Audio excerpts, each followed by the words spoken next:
Welcome back to Whip Count. On today's episode, we're continuing our Mic'd Up the Rookie Rewind series, and joining us is State Representative Kamela, like Pamela but with a K, Smith. At her core, Representative Smith is a woman of faith, family, and purpose. As a proud wife and mother, she leads with compassion and connection. Her story isn't just about policy, it's about people. And today, she's here to reflect on her first year serving as state representative. Thank you so much for sitting down with us today, Rep. Smith. Well, thank you for having me. So we are here today to talk about your first leg of session. This is your first time as a state representative. How have these first 42 days treated you? It depends on the day. Every day was different. But to wrap it all up, how it all treated me, I think it treated me with respect. It gave me grace to learn those 42 days. I am extremely grateful for my colleagues for helping me to navigate what I didn't know.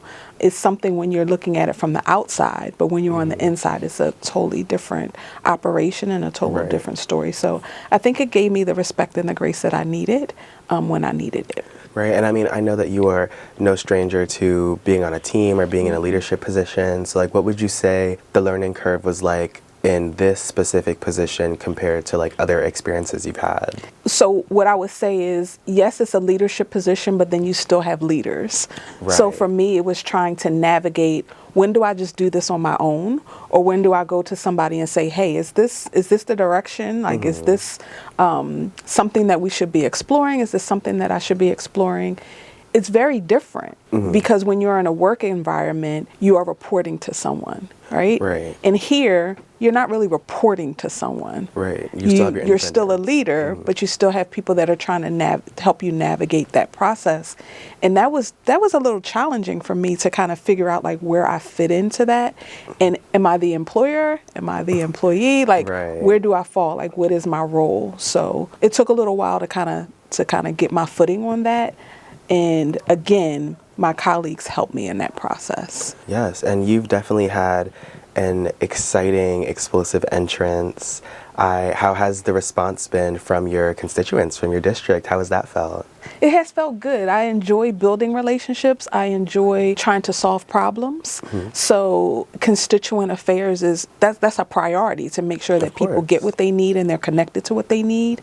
What I've also noticed is that sometimes people speak out, but they don't have the full story of how we got to point B.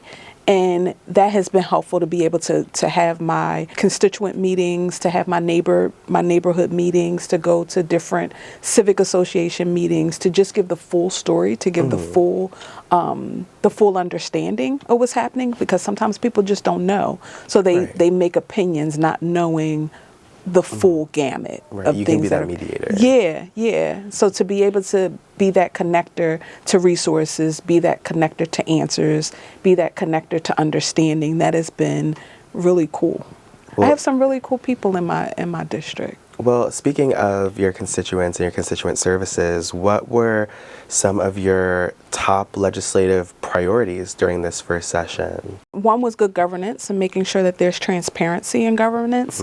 I think I've achieved that by going to constituent meetings, posting on social media, having neighborhood walks, like those type of things. Yes, keep people informed. Community safety is important to me, so making sure that I'm riding around in the neighborhoods to see, are these roads okay? Being aware of what's going on, reading social media to make sure that the community is safe as well, and being a listening ear to neighbors when things are troubling them or concerning them. My other priority was health, primarily mental health, and I think that was semi-achieved when we did the work with the CHWs, when we also did work with some of the agencies in our community that are addressing social drivers of health when it comes to those with serious and persistent mental illness. Sometimes those are the forgotten few. So to be able to highlight them and bring them to the front, I think I can applaud that. I think that was good work. 100%. We also know that you also have a big focus on women's health. You just had your menopause walk. How was that? That was, words can't even describe what that was, to have a conversation with someone, and that was important to them, and then it's important to me, and for us to kind of band together to form something so beautiful as a walk where women can come together and form community, and they can know that they're not alone, and that they can have connection. That was beautiful. It was absolutely beautiful. And then to be able to talk to my colleagues about it and say, hey, look, this is what I'm thinking about. Representative Romer, Representative Gorman, because they lead the Women's Caucus, they were fully in. Senator Hoffner, like completely fully in about how can we help you and how can we get this done. Over the weekend when we did the menopause walk, Senator Urso, and she's from Rhode Island, she passed the first legislation when it comes to menopause in her state. She blessed us with her presence. She drove 6 hours and came to do the walk with us. So I am still processing all the things that happened on Sunday at that menopause walk and looking forward to what comes out of that. That's so amazing. I'm so happy for you. Thank I know you. this was a big thing for you, so I'm so happy it exceeded your expectations. It did. It Yes. did. Well, see, even looking ahead to next session, you've already had such a fantastic year. How do you think that you're going to top yourself next year? I am going to be looking more into menopause and how our state can kind of embrace that a little bit and have these taboo conversations about menopause. And I want the women to know that you're not alone. But I also want the men to know that they have a role in this as well. And whether that's supporting women with menopause or even being aware that they go through a menopause as well, which is called andropause. So I want to kind of bring that to the light to let people know that this is not a siloed thing. It's not just a woman thing. Men also experience it too. So I'm working on some things to see how I can bring that to the forefront when it comes to menopause. That's been my biggest focus right now. That's to be awesome. a champion of that. You know, I actually didn't even know that. Yes. So, okay, you're educating me too. Yes, there's a thing called andropause. So what would you say is maybe one of your bigger takeaways from this session? I know you said that you feel like these first 42 days have treated you with respect. Are there any specific lessons that you think you'll be taking with you into next session? Yes, it's a big world out there. And something that kind of got me when I came in, there's so many people that want to talk to you. And I felt that I couldn't remember everybody. So I had to give myself grace that I did not remember everybody. So those that I did remember, I remember. And then this session, I want to learn more people, right? I want to build more relationships with more people. The other learning lesson for me was that out in this big world, everybody is not kind.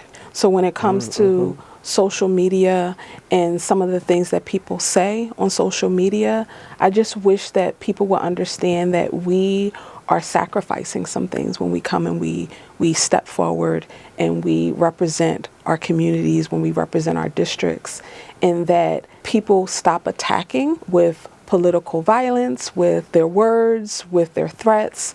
That is the thing that I have learned throughout this session, that people just are not kind. And sometimes you got to stay out of the comments because some people can be just as mean, you know, just 100%. With their words. So I want to take that into this session and just remember that that is not the whole. That is just some people are that way. Yeah, we could all stand to be a little kinder. We can all stand to be kinder. Yeah. Well, stepping into this role, how has that kind of reaction affected even your personal life? Like, how have you been doing? Yeah, I'm going to be very transparent. Prior to coming to session and getting into the legislature, I was in therapy prior to that. And at one point in my life, I didn't need the therapy anymore. I was fine, right? But I always had my therapist, you know, in my back pocket in case I needed her. And when I came into session, I started to feel anxiety from being in session.